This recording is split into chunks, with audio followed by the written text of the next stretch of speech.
एक जो सबसे बड़ा महत्वपूर्ण कारण है कि ये राम रावण युद्ध के पहले मतलब कि ये बहुत खास 9 दिन थे। ओके।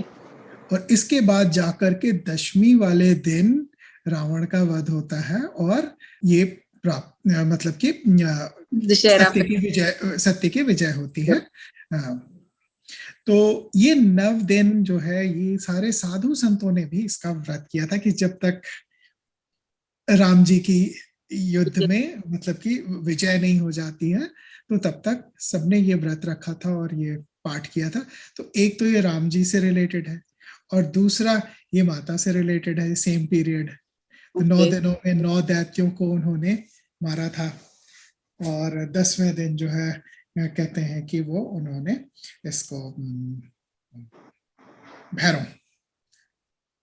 तो हाँ, मुझे लग रहा था कि लोग पूछेंगे इस बारे में। मैं बहुत डिटेल में नहीं जाना चाह रहा हूँ नवरात्रों के बारे में, लेकिन मैं वही बता रहा हूँ कि इसकी सिग्निफिकेंस एक सिंगल सोर्स के लिए नहीं, ये मल्टीपल सोर्सेस से बहुत इंपॉर्टेंट है। और इसीलिए 9 दिनों के व्रत के बाद 10वें दिन को बहुत इंपॉर्टेंट माना गया है, विजयदशमी। विजयदशमी, हाँ। तो वो जो दशमी वाला है ना, उसको इसीलिए बहुत ज्यादा इंपॉर्टेंट माना गया है कि ये 9 दिनों की तपस्या कह लो, 9 दिनों में जो छोटी छोटी जीत होते होते फाइनली जो 10वें दिन जो पूर्ण हुआ है जो कार्य, तो इसीलिए उसको विजयदशमी बोल करके ये किया जाता है। तो ये जो 9 दिन है, ये समझो कि एक तरह से तपस्या के, धैर्य के, भक्ति के, पूजा पाठ के और अपनी सारी एनर्जी को फोकस करने के दिन है। तो इसीलिए वो उसी परंपरा को आगे बढ़ाते हुए बहुत सारे लोग उपवास रखते हैं कि पॉजिटिव एनर्जी को बढ़ाने के लिए, कि आपका ध्यान एक ही तरफ है कि नेगेटिव को खत्म कर रहे हैं। आज के जमाने में भी जो उपवास रखने वाली बात है, वो उसका फायदा ये है कि उपवास से क्या होता है कि संयम बढ़ता है। बट पता है क्या भैया, now it's become like a more of a drama, I feel. बिल्कुल। बिकॉज लाइक 9 दिन का फास्ट है, तो मतलब कि भैया यहाँ पे तो फीस्टिंग हो जानी शुरू हो जाती है। Okay, you are making, because we are fasting, तो उस चक्कर में लोग और फ्राइड बना रही है वो। तो so many people ask me, why don't you fast? I was like, I don't want to do such a fast where I am like I am all the time in the kitchen and like बस उसी चीज में लगी हुई हूँ, and not जिस चीज का ये पर्पस है वो तो हम वो कर ही नहीं रहे हैं। बिल्कुल बिल्कुल। और मैं एक बात बता रहा हूँ कि मैंने खुद कभी किसी को फास्ट के लिए एडवाइज ही नहीं किया, आज तक नहीं, कभी नहीं। और ना मैं करता हूँ, ना मैं एडवाइस करता हूँ, लेकिन जो लोग करते हैं मैं उनको रोकता भी नहीं हूँ, उनकी श्रद्धा है। ओके, या। और ये जो फास्ट है, ये जो नवरात्रि वाला जो फास्ट है ना, बस इसका एक मैं एक्सप्लेनेशन बता रहा था कि लोग फास्ट क्यों करते हैं। मैंने जैसे बताया कि अपनी अपनी श्रद्धा है, पर यू आर राइट कि एक दिखावा भी बहुत बनता जा रहा है कि दिखावे के लिए करना और ये, लेकिन फिर वही है कि उसमें अपनी अपनी लोगों की भावना है, अपनी अपनी श्रद्धा। अगर कोई दिखावे के लिए कर रहा है, ठीक है, भगवान से कुछ भी नहीं छिपा है। हाँ जी। हाँ, तो वो उसको जैसा लगता है, उसकी जैसी भावना है, उसको करने दें, उसमें कोई दिक्कत नहीं है। लेकिन ये बस है एक तरीके से अपने को भगवान से जोड़ने के लिए, भगवान के रास्ते में उसमें अपने को एक फोकस्ड रखने के लिए। तो ये जो इन 9 दिनों को ना बहुत उसमें माना गया कि वो आपको हेल्प करते हैं कि 9 दिनों में अगर आप भगवान की तरफ मेडिटेशन करें या भगवान को याद करें, तो ये 9 दिन बड़े खास माने गए हैं। और डबल ओकेजन के कारण, जो कि मैंने बताया कि एक माता ने जो हर दिन जो असुरों का जो वध किया, और ये 9 दिन की लड़ाई के बाद जाके 10वें दिन मतलब कि राम जी को भी विजय प्राप्त हुई है। और ये सारे साधु संत जो उस समय के थे, उनको पता था, और वो खुद इस 9 दिन का अनुष्ठान भी कर रहे थे, पाठ भी कर रहे थे, और शायद कईयों ने उपवास भी रखे हुए थे कि जब तक भगवान राम की जीत नहीं हो जाती। तो इन 9 दिनों का इसलिए डबल इंपॉर्टेंस बन जाता है। Because like मैं और सुमित कई बार इस चीज को आर्ग्यू करते हैं कि आई विल टेल हिम कि लाइक ओके ये नॉर्दर्न है, let's be in little discipline. कहते हैं वो बाकी के व्हाट अबाउट द अदर 360 और व्हाटएवर 345 days कि like you should be like तब भी हमारे लिए वो देवी माँ और वो सब एक ही है, this it doesn't change. So he was like, let's, he says, I don't want to follow as such, जो मैं मतलब कि पूरे साल ना कर पाऊँ और सिर्फ ये 9 दिन करूँ. I don't find the reason to do that. So I said, okay, fine, जैसे तुमको करना है तुम करो, जैसे मुझे करना है मैं करूँगी. नहीं बिल्कुल. और इसमें मैं ये कहता हूँ कि अपनी अपनी श्रद्धा है, अपनी अपनी भावना है. या किसी पे फोर्स नहीं करना चाहिए.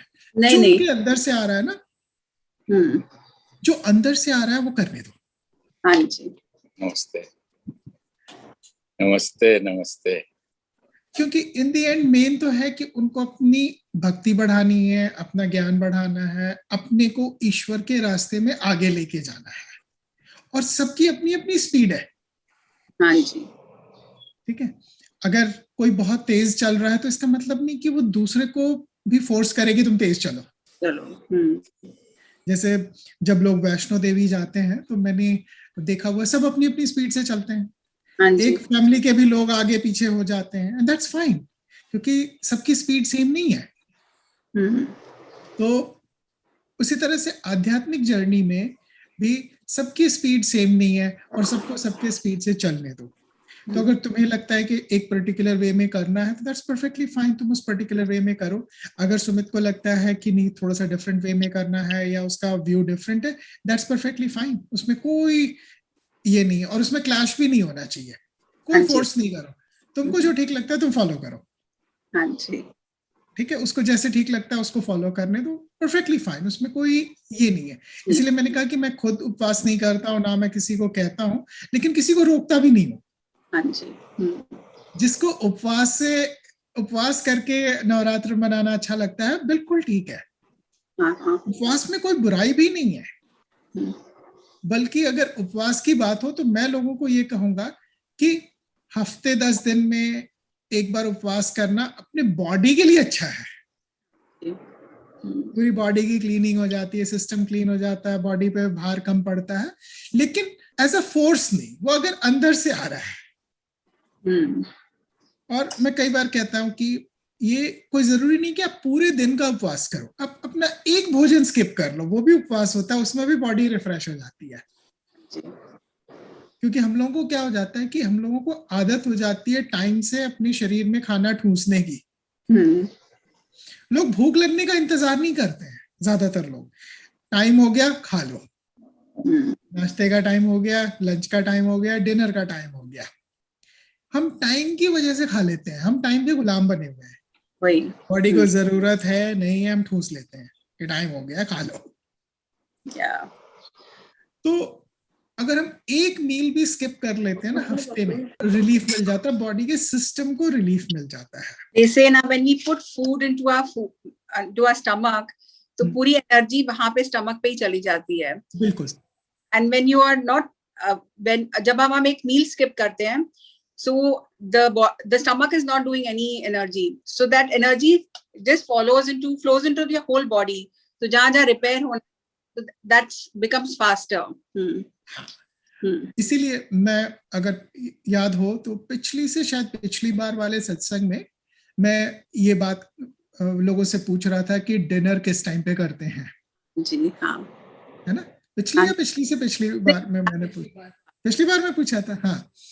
और वो एक कारण से पूछा था और सबको मैंने कहा था कि कोशिश करें 1 घंटा अर्ली करने की, जो लोग का ऑफिस आने जाने का चक्कर नहीं है. मैंने ये नहीं बताया था कि क्यों कह रहा हूं, लेकिन मैंने सबसे कहा था कि कोशिश करें कि अपने डिनर को ना 1 घंटा अर्ली करें और जहां तक पॉसिबल हो सके धीरे धीरे शाम के 6 से 7 बजे के बीच में डिनर टाइम को लाने को मैं ये कह रहा था. तो शिल्पा ने बड़ी अच्छी बात उठाई है. और एनर्जी की जब बात की है तो मैं उस बात को दोबारा से लेकर के आता हूं यहाँ पर कि डिनर टाइम की बात मैंने क्यों की थी. और ये फैक्ट है कि जब हम खाना खाते हैं तो हमारी बॉडी की सारी एनर्जी पेट में चली जाती है उस खाने को हजम करने के लिए, और खाना जब हजम हो जाता है तब वो एनर्जी में कन्वर्ट होता है। मैं एक बहुत सिंपल एक्सप्लेनेशन बता रहा हूं। तो पहले जब हम खाना खाते हैं तो पहले हमारी एनर्जी वहां पे कॉन्सेंट्रेट हो जाती है, बाद में खाने की एनर्जी हमारे बॉडी में रिलीज होती है। 6 बजे से 7 बजे के बीच में अगर हम डिनर कर लेते हैं और रात को अगर हम 10 बजे भी सोने जाते हैं तो हमारा 60-70% खाना जो है डाइजेस्ट हो चुका होता है।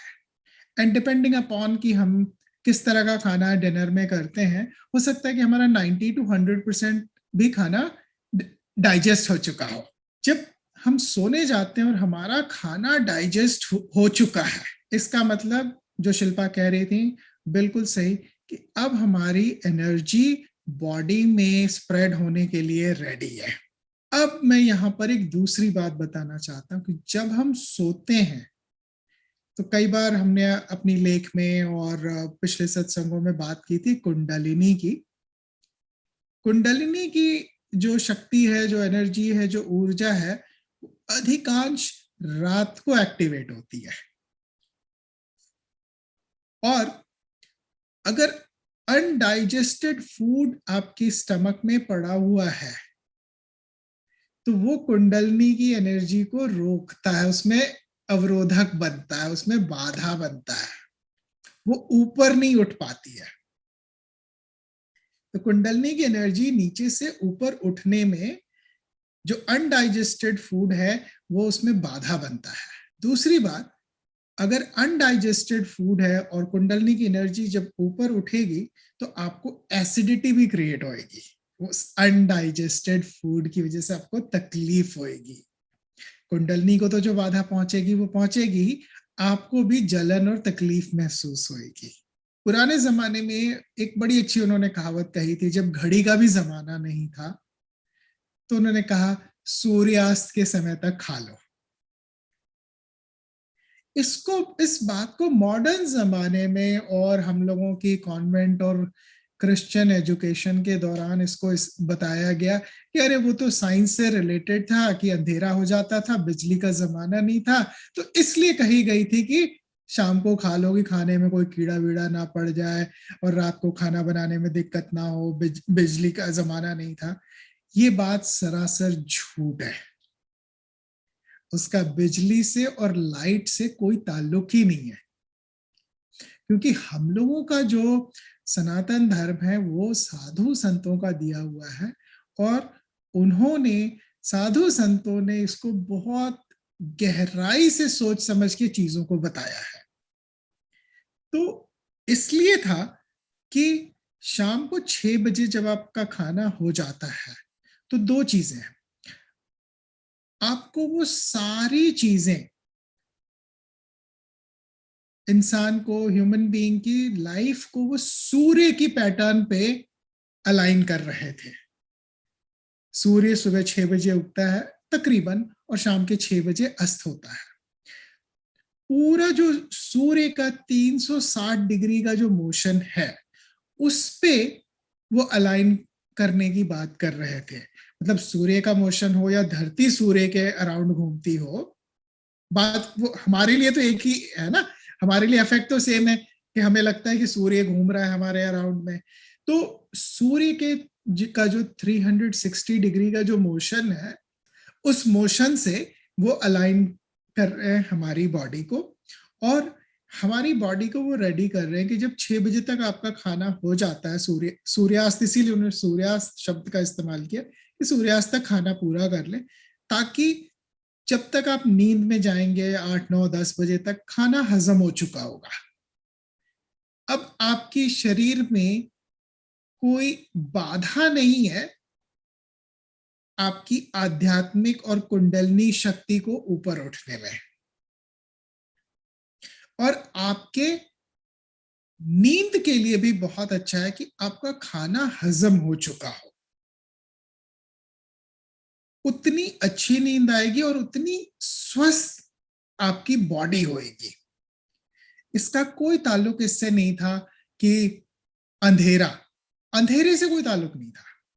हाँ, सोने से 2-3 घंटे पहले आपका रात का खाना हो जाए ताकि जब आप सो रहे हैं तो रात में ना नींद में बाधा पड़े और ना ही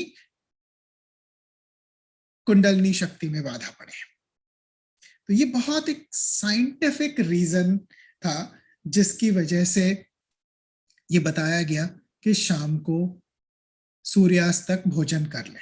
आजकल की मॉडर्न लाइफ में क्या है, और जो लोग ऑफिस जाते हैं तो कम्यूटिंग के कारण वो घर ही पहुंचते हैं 8 बजे, 9 बजे, 10 बजे, तो वो 6 बजे 7 बजे तक डिनर कैसे कर पाएंगे। तो उन लोगों के लिए मैं ये कहता हूं कि भाई आप ऐसा करें कि डिनर आप हल्का करें, फिर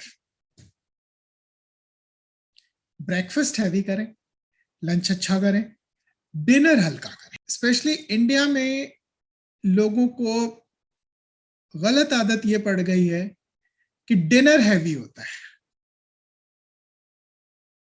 अब डिनर हैवी होने से क्या होता है कि खाना पूरी तरह से हजम नहीं हुआ होता है, हम सोने चले जाते हैं, फिर नींद ढंग से नहीं होती है, फिर वो खाना हजम नहीं हुआ है वो फैट में कन्वर्ट होता है ज्यादा, तो नींद भी ढंग से नहीं आती है, बॉडी में फैट भी ज्यादा बनता है और अगले दिन उतनी एनर्जी हमारे को प्रॉपर नहीं रहती है। तो मैं ये कहता हूं कि अगर डिनर लेट हो रहा है तो डिनर को हल्का करें और ऐसा खाना खाएं जो जल्दी हजम हो जाता है। हैवी खाना बिल्कुल ना खाएं। थोड़ा सा, और जब आप रात को हैवी नहीं खाएंगे तो सुबह आपको भूख लगेगी, अच्छी भूख लगेगी, और सुबह खाएं। आप देखें जितने भी जानवर हैं जो कि इंस्टिंक्ट को फॉलो करते हैं, उनका डिनर भी शाम के 6 बजे तक हो जाता है। जो रात को जागने वाले हैं उनको अगर हम माइनस कर दें, अभी सिर्फ समझ के लिए बता रहा हूं, तो मोस्ट ऑफ दी प्राणियों का खाना शाम के 6 बजे तक, सूर्यास्त तक हो जाता है। इंसानों के लिए भी ये बहुत सहूलियत वाली बात है अगर खाना उनका भोजन टाइम से हो जाए, रात्रि का भोजन, तो उनको बीमारियां भी कम लगेंगी, स्वास्थ्य भी ठीक रहेगा और उनका आध्यात्मिक स्वास्थ्य भी बहुत अच्छा रहेगा। आप लोगों को हमारा ये चैनल पसंद आ रहा है तो प्लीज़ कमेंट करके हमें बताएं। अगर किसी खास विषय पर वीडियो देखना चाहते हैं तो वो भी कमेंट सेक्शन में लिखकर हमें बताएं। हमारा उद्देश्य सनातन धर्म की परंपराओं, सनातन धर्म के रीति रिवाज, सनातन धर्म की गहराइयों को समझना और समझाना है। हमारे इस उद्देश्य में आप भी हमारी मदद कर सकते हैं, हमारे वीडियोस को लाइक करके, हमारे चैनल को सब्सक्राइब करके और अपने परिवार और मित्रजनों में शेयर करके। धन्यवाद।